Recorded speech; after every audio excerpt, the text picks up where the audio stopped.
And welcome back to part 3 of our Unity tutorial on the terrain editor. Today we're going to be looking at adding a character controller to our scene so we can actually get in the scene and see what it will look like in game. What we're going to use for that is the character controller asset that's in the standard assets of Unity's engine. The way you can get that is if you didn't previously load it upon loading Unity, you can go to Assets, Import Package, and Character Controller. You import that package, and then you have these options. You can do third person, first person. We're just going to do a first person character controller in our scene. So all we got to do is just click and drag and drop it and hit F to zoom in. Okay. Now one thing you need to make sure you do with the character controller when you put it into your scene is make sure this little capsule right here is above the ground. Okay. And for some reason it didn't grab the camera with it. Let's see what's going on here. There we go.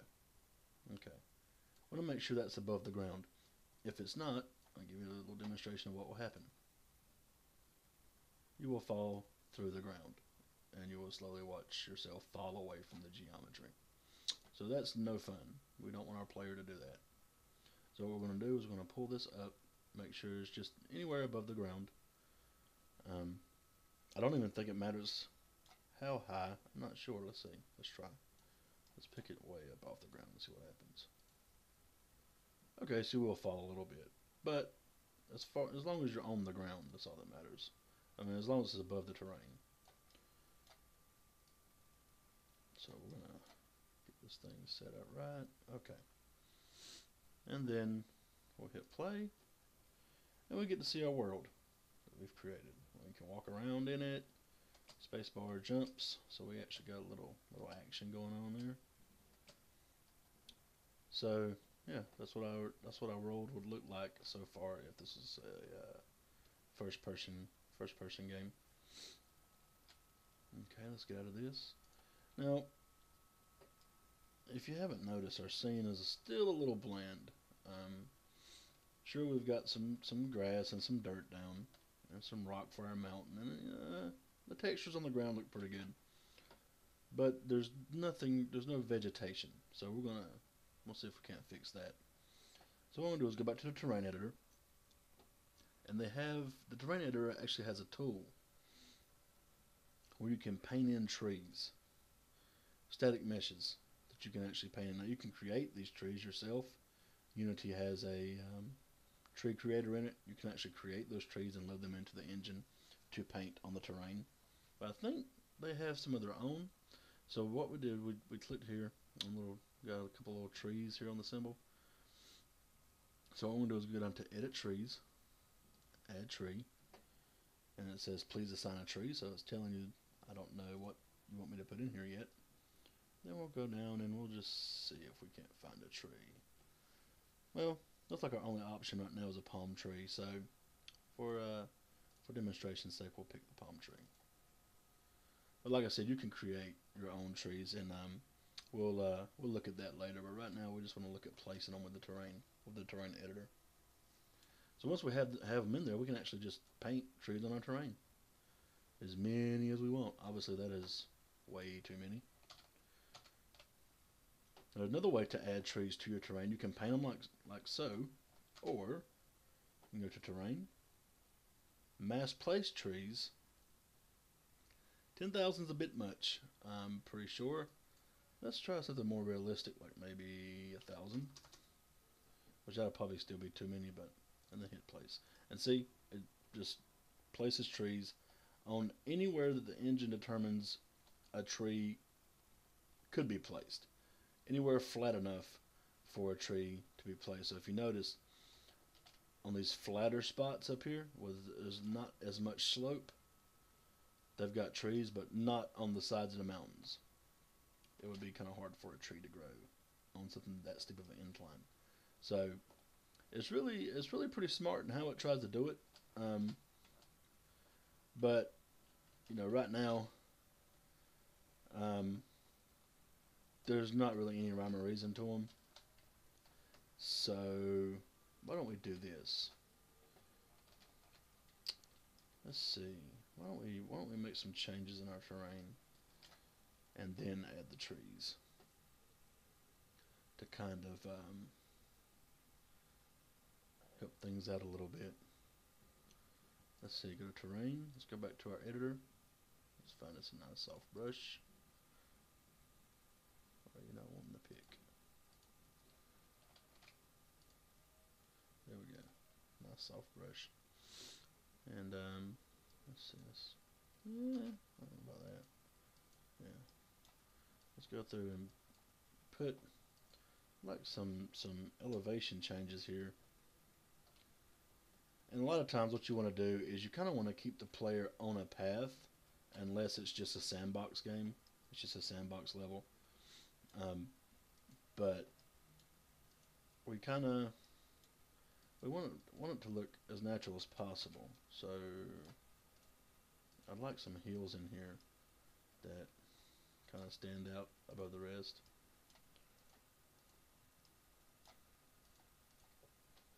And if you were doing a a game where you want to keep the player on the path, you could use this.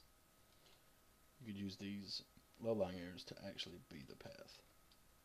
So players would use these paths to travel to objectives. And if you wanted to, you could even go so far as to taking that dirt we had and kind of laying out a path. Why don't we do that? We'll yeah, let's do that. We'll take some dirt here and we're going to make us a nice little path for our player to follow in the game when we're creating events. Let's see. I'm going to go back to my texture brush. Get my dirt. Whoa, that's really bright. Let's bring the opacity down and the target strength. Let's zoom in here. Oh man, this is not one to be working right now. Here we go. Okay, that's better. Okay, yeah, turn it back up some. Turn the target strength up.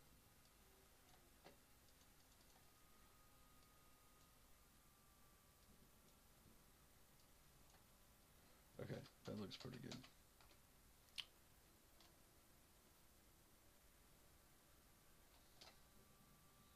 Let's bring the brush size down just a little. Yeah. And see, now we're kind of making a path. I still don't like it that coming through that much though. Let me see if I can't. Yeah, there we go. There we go.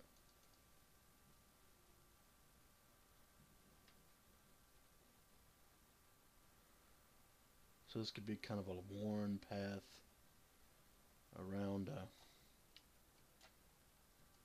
around an area that the player would follow, maybe encounter some kind of challenges along the way, whether it's enemies or what have you. And I'm just going to do that. And a good way to simulate that is to kind of turn on the target strength and then go around the outside.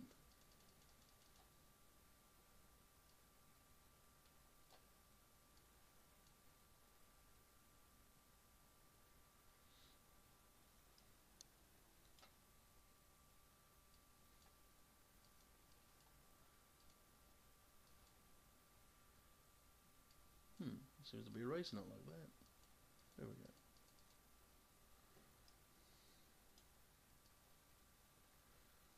So we've got our little worn path here.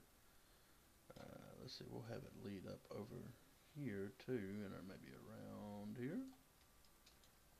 No? Let's see.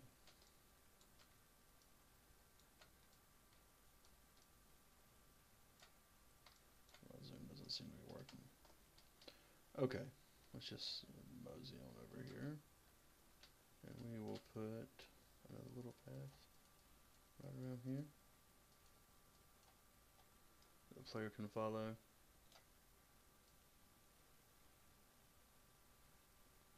Maybe leading up to these mountains.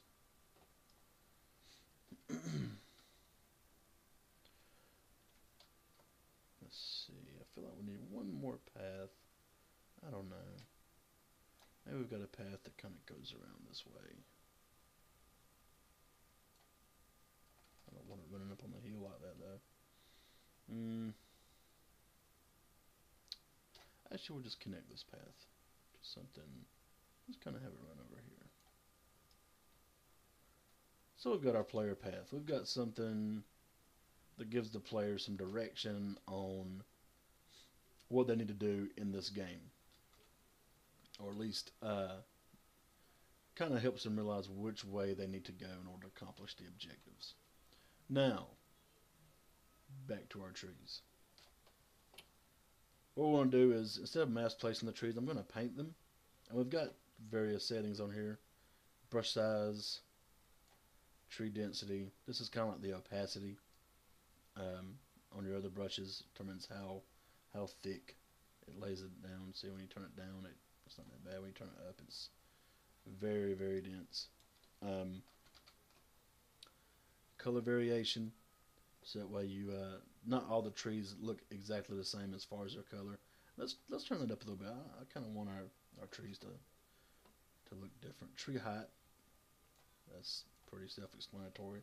The higher it is, the higher the trees are. Variation. This varies the height, the width of the trees. Tree width determines how wide to set the trees width to be.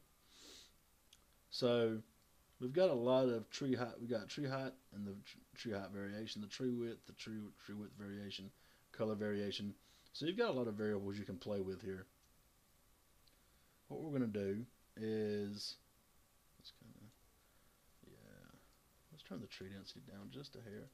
I want to start populating the green areas in our map that would probably be more likely to harbor vegetation than the worn dirt path that we've created. So that looks pretty good there. Let's just if we were doing like Bob Ross, we could put some happy trees in here. I know that was pretty lame, but that's my joke for the day. Let's see. I'm gonna do this. I'll put some trees down here. Basically, I'm just gonna put trees where I don't have dirt, but not too thick.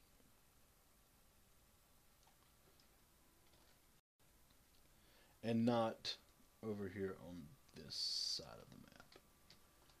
Right here, I think I've got some different plans for that little area right there, so we're not going to put any trees there. We are going to run them down the side of this path, just to close the player's view in and make it seem like they're in a natural environment more. And you'll see what I mean when we get down to the when we jump back into the level. Alright, so let's say this beginning path right here, this beginning path was where the players start. So let's find our first person controller. Let's move it over here. Let's zoom in. Whoa, where do we go? Ah, we're under the map. Well, that's not going to work. Zoom in again. There we go. So we're going to take this. We're going to put it right here at the start of this path, at the bottom of the hill. And we're going to see what we got there. And bam. There we go. And we want the player to start off facing that way, not that way, looking at trees and nothing pretty much. So we're going to spin them around. And that should be it. Yep. Let's hit play and let's see what happens. Ah, in the wrong view. Can't play with an enlarge like that. Alright. So yeah, we can see our little environment. And then when we start walking up here, yeah, we got a nice little path to follow. And we might need to add some more density to the trees. I mean, it depends if you wanted to. Well, the first thing it would depend on is what kind of system you would be doing this on. You know, if you're doing it for mobile, you're going to have a lot less processing power than if you had a PC, and you know these trees can get pretty expensive at times. But if you want to have more of a, you know, if you want to block the player's vision from the rest of the level, a good way to do it would be with these trees.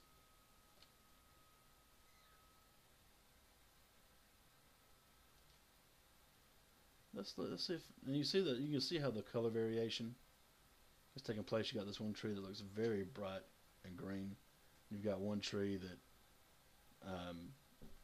isn't as healthy looking. Now, if you look, something weird is happening.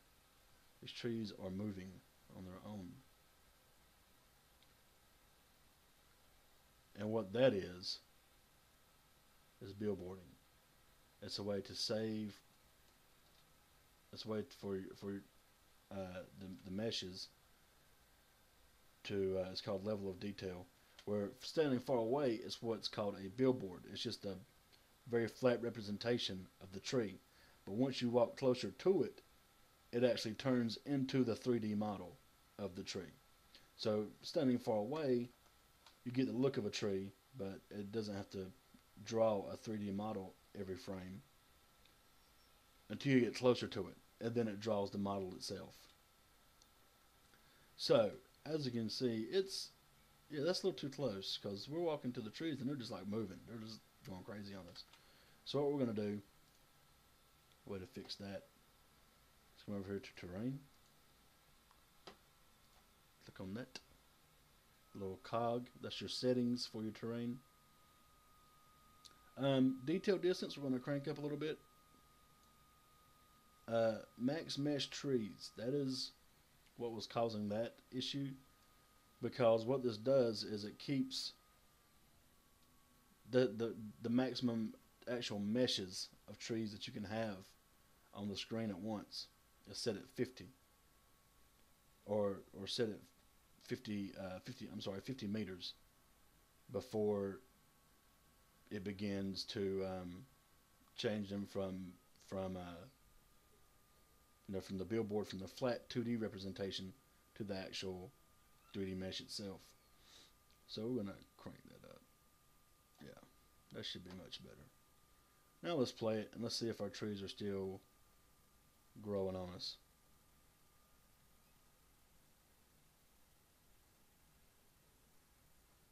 I don't see. Yep. Okay, wait a minute.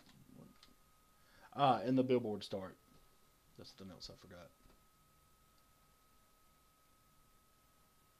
So you can actually see it change. You see what I mean by the billboard? See, the billboard start is like 5 meters. So until we get 5 meters from the tree, it's going to stay looking just like that until we get right up on it. See, that's the 2D mesh I was talking about. It's just flat. But it saves processing power when you know the player's far enough away where they don't need to see an awesome 3D model of the tree. But we were seeing a little too much going on with that, so we want to turn this up and just make it where, you know, it's not so obvious.